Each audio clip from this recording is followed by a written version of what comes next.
ቆይ እስኪ ንገሪኝ፣ አንቺን ላለመግደል ምን ምክንያት አለሽ? ከዚህ በላይ ምን እፈልጋለሁ? ይሄ ጅብ ሰውዬ እንዳለው ብሌን ከእጄ ነጠቀኝ። ለነገሩ እሱ ምን ያድርግ?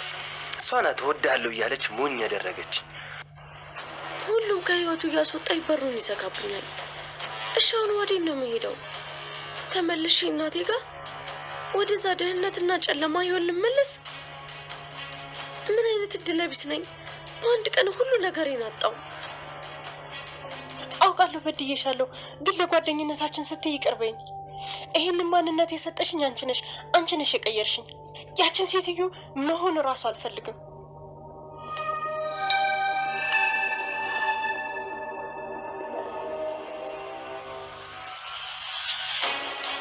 አፈን ዝጋና ውጣ፣ አለዛ ግንባርን ነው የምለው። እሺ የሰለሞንን ፋይል መቼ ነው የምታመጭልኝ? የሰለሞን ፋይል? አዎ እቺ ጀግና የሚሰራት ጓደኛሽ ካንቺ። እንግዲህ ውድ ተመልካቾቼ አቶ ባህሩና የገነት ጎረቤት በጣም እየተበጣበጡ ነው። አቶ ባህሩ እንግዲህ ከየት ከምን እንደ አምጥቶ ለምን እንደዚህ እነሱን እንደሚከታተላቸው እሱ የራሱ ጉዳይና የራሱ ችግር ስላለ አቶ ባህሩ እንግዲህ ሂድና ውጣልን፣ አንፈልግህም፣ ደግሞ ከልጆቼ ጋራ የሚያነካካህም ነገር የለምና ሂድና ውጣልኝ፣ ለካ አንቺ ከዚች ሴትዮ ጋራ ገጥመሽ ነው ሀሳብሽን እንደዚህ የምትቀያይሪው ብሎ ሲጠይቃት እሷን ስለሷ ልታወራም አትችልም፣ ስለሷ ምንም ነገር ማለትም አትችልም፣ አይመለከትህም። በጣም ጥሩ ጓደኛዬ፣ በጣም ጥሩ ጎበዝ የሆነች እህቴም ሁለመናዬም ነች፣ አይመለከትህም። ምን ልትሰራ ነው እዚህ የመጣከው? ምንም ነገር አንዲት ነገርም አንተ የምታወራው ነገር የሚያምርልኝ ነገር የለም። አንዲት ነገር የምትበጠብጠው ነው እንጂ ምንም። ዛሬ ደግሞ ምን ፍለጋ ነው እስከዚህ ድረስ የመጣከው? ምንም መስማም የፈለገውን ነገር ብትናገርም አንዲት ነገር መስማ የለኝም። ከዚህ ቤት ትወጣለህ ወይስ አትወጣም ብላ ወይዘሮ ገነት እንግዲህ በጣም ምንም ስለኔ ህይወት አንዲት ነገር አይመለከተክም። ቤት ገባው ቤት ወጣው ልትጠይቀኝም አትችልም። ስለ ራሴም ስለ ልጆቼም ስለ ጎረቤቴም ምንም ነገር አይመለከተክም ብላ እንግዲህ ለአቶ ባህሩ በጣም ማስጠንቀቂያ እየሰጠች ነው። እሺ ብሎ እንግዲህ እሱ የሷን ነገር ሲቀበል እቺ ጎረቤትሽ ታዲያ ካንቺ ጋራ ከመቼ ወዲህ ነው እየገጠመችው? ምክንያቱም ምን ፈልጋ ነው ብሎ ሲጠይቃት ነበረ። ምንም ፈለገች ምንም አልፈለገች አይመለከተክም ብዬ ካለው ስለዚህ ከዚህ ሂድ ብዬ ካለው ስትለው በቃ ዝም ብሎ ሲሟገት ነበረ። የገነት ጓደኛ ሽጉጧን እያንገራገረች ነበረ። እሱ እንግዲህ መታችኝ አልመታችኝም በሽጉጥ ብሎ በጣም ቆሞ እየጠበቀ ነው አቶ ባህሩ። በስተመጨረሻ ላይም እንግዲህ እንደምንም ብለው እኔ ታያኛላችሁ፣ ዋጋችሁን ባልሰጣችሁ፣ የእጃችሁን ባልመልስላችሁ እኔ አይደለውም ብሎ ዛቻ አርግቶ ሲወጣ ነበረ። ምንም ነገር አላደረጋቸውም ማለት ነው። መጨረሻ ላይ ገነትና የገነት ጓደኛ በጣም እየተነጋገሩ ነው። አንቺ ደግሞ ለምንድነው እንደዚህ የምትዋሽው? ለምንድነው ለኔ ጓደኝነትስ እንደዚህ ማስመሰል ለምንድነው ያስፈለገው? ያንቺ ምክንያትስ ምንድነው? ያንቺ ችግርስ ምንድነው? ብላ እንግዲህ በየአንዳንዱ ከህይወቴ ትወጪልኛለሽ ወይስ ወይ አትወጪም? ምን ባድርግሽ ነው ከዚህ ቤቴም የማስቀርሽ? አንቺ በትክክለኛው ከአቶ ባህሩ ጋራ እየሰራሽና ታውቂያለሽ። ስለ ልጆቼ ምስጢርም በየአንዳንዱ ልጆቼ የት እንደሚውሉና የት እንደሚያድሩ የነሱ ምስጢር በየአንዳንዱ ለአቶ ባህሩ እየነገርሽ ነው። አቶ ባህሩ ደግሞ እንኳን ለኔ ሊሆነኝ ለእህቱም አልሆነም። ባዳ ከውጪ እህቱን አምጥቶ ነው እህቱን ለውርስ ባዳ ሊያስወርሳት በጣም እያንገላታት ነው።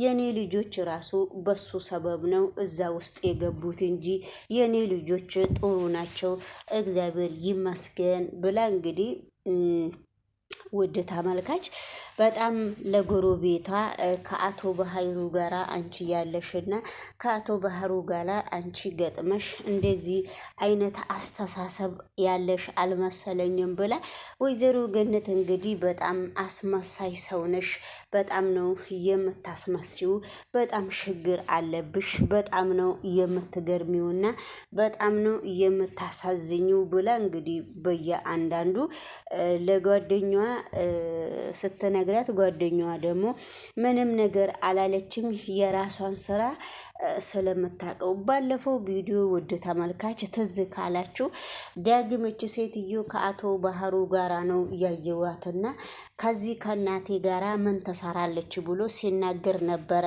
ነገር ግን አሁን አቶ ባህሩን እንደማያቅ ሰው ሆና ገኒ ጋራ ልትሰራና ነገሮቹን ከሱ ጋራ ልታቀባብል ነው እንጂ ገኒ ልትጠቅማት እንዳልሆነ አሁን እሷም በደንብ አውቃለች።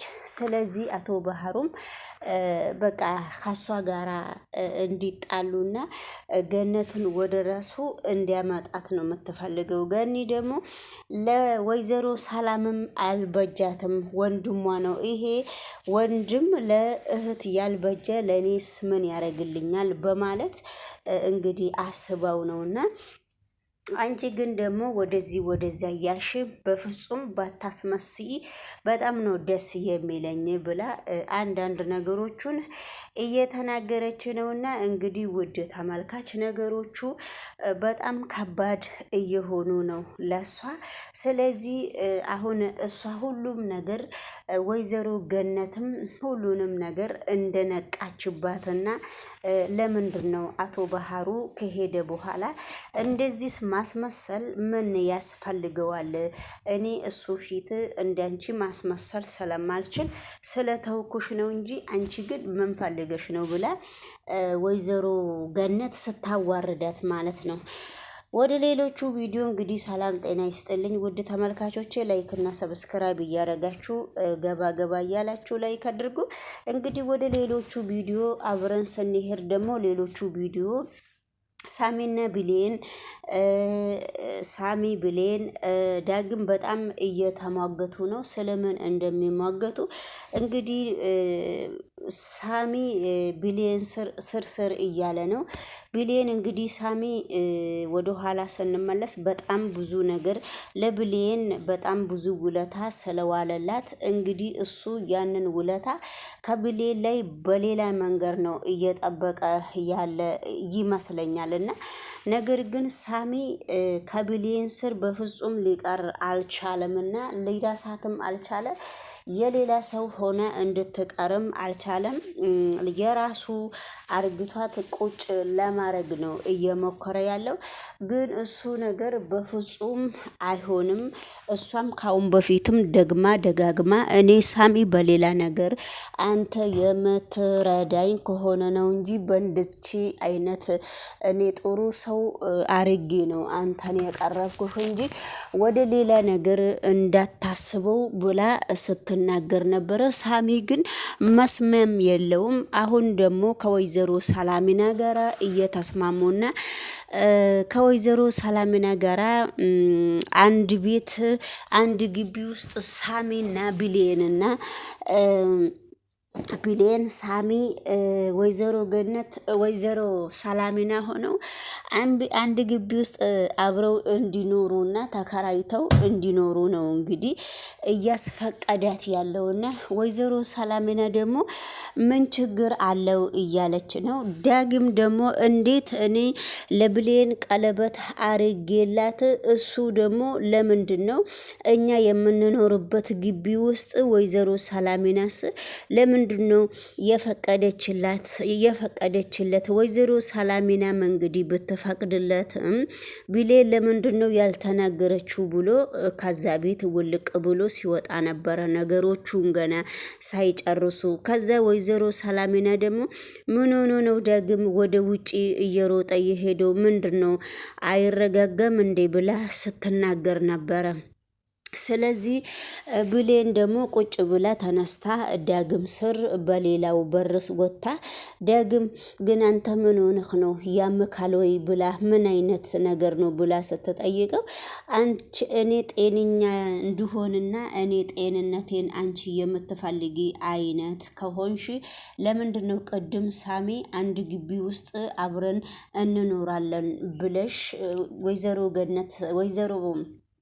ሰላምና ስትል አንቺ የኔን ቀለበት አርግተሽ ለምንድን ነው ዝም ያልሽው? እንዴት ነው አንድ ግቢ ውስጥ እንኖራለን ብሎ ሰላምና ምን ችግር አለው ስትል አንቺ ሁሉንም ነገር እያወቅሽ እንዴት ነው እንደዚህ የምትዩ? ለምንድን ነው ዝም የምትዩ ብሎ ሲጠይቃት ታዲያሳ እኔሳ ምን ላድርግ? እንዴትስ ላድርግ እስቲ ንገረኝ ስትለው ማውጣት ትችያለሽ እዚህ ውስጥ አብረን መኖር አንችልም ብለሽ መልስ መስጠት ስለምትችይ ብሎ ዳግም ሲናገር ነበረ። ይሄንን ነገር ብሌን ካልወደድሽው ይሄንን ነገር አንቺ እኔ ከምር ካፈቀርሽኝና እኔን የምትወጅኝና የምታከብርኝ ከሆነ አይሆንም ለምንድን ነው ብለሽ ወይዘሮ ሰላሚናን ለምንድን ነው የማታሳምናት ብሎ ብሌን ደግሞ ዳግም ደግሞ ብሌንን ሲናገራት ነበረ። ዳግም እዚህ ጋር አንተ የሰው ሰራተኛ በመሆኔ አታውቅም ወይ ነው ብሌን ደግሞ መልሱን የመለሰችለት። እኔ እሷ ከፈቀደችለት እኔ ምን ብዬ ነው እሱን ማስጠል በቃ እዚህ እንዳይኖር ብዬ እንዴት አረጌ ነው ዳግም የምናገረው ነው እያለች ነው ብሌንም።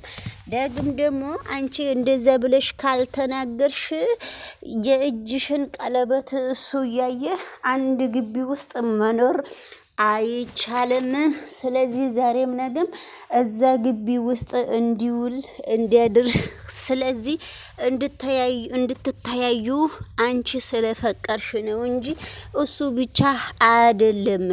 ስለዚህ ይሄንን የዳግም እዛ መኖሩንና የዳግም እዚህ ግቢ ውስጥ መኖሩን በአንደኛ ደረጃ አንቺ ነሽ የምትፈልጊው ባይ ነው ዳግም ማለት ነውና ዳግም በጣም የሚገርም ልጅ ነውና ስለዚህ ዳግም አንተ ደግሞ ከመቼ ወዲህ ነው እንደዚህ ቅናት ያመጣከው? ስለዚህ ይሄ ሁሉ ቅናትስ ምንድነው ብላ ስትጠይቀው ቅናት ሳይሆን እኔ ቅናት አውቀናለሁ ስለምወድሽና ስለማከብርሽ ነው የምቀናው። ነገር ግን ቢሆንም እሱ እኮ ስርስርሽ የሄደ እጅሽን ቀለበት ያረኩልሽን እጅሽን እኮ እየነካካ ነው። ለምንድን ነው እጅሽንም የሚነካካው? የሱ ችግርስ ምንድነው?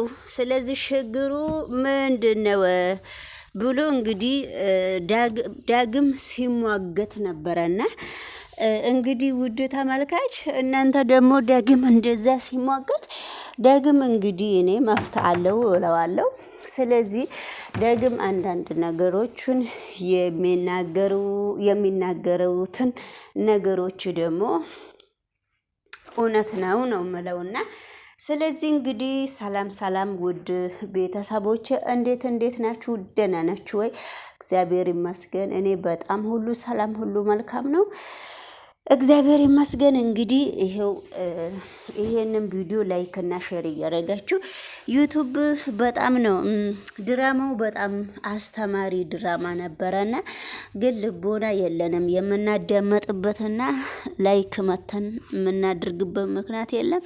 ሁሉም የራሱን ስለሚል እና እንግዲህ ወደ የራሱ እንግዲህ ዩቲዩብ ሼር እስከሚያደርግ ድረስ የራሳችንን ስራ እንደ ስራ አይተን ቪዲዮ መከታተል ነውና ከዚህ ድራማ ስር እንግዲህ ምን ሰው ቢኖር ምን እንደተማራችሁ ከዚህ ድራማ ስር ኮሜንት ጻፉ ነው የሚባለው አይደለ እንዴ? ለምሳሌ ስለዚህ ምንም የለ እንግዲህ ለራሱ እስከሚመጣ ድረስ እንድቹ እያልን እናሳልፋታለን። ባይ ይላችኋለሁ። በሌላ ቪዲዮ እስከመ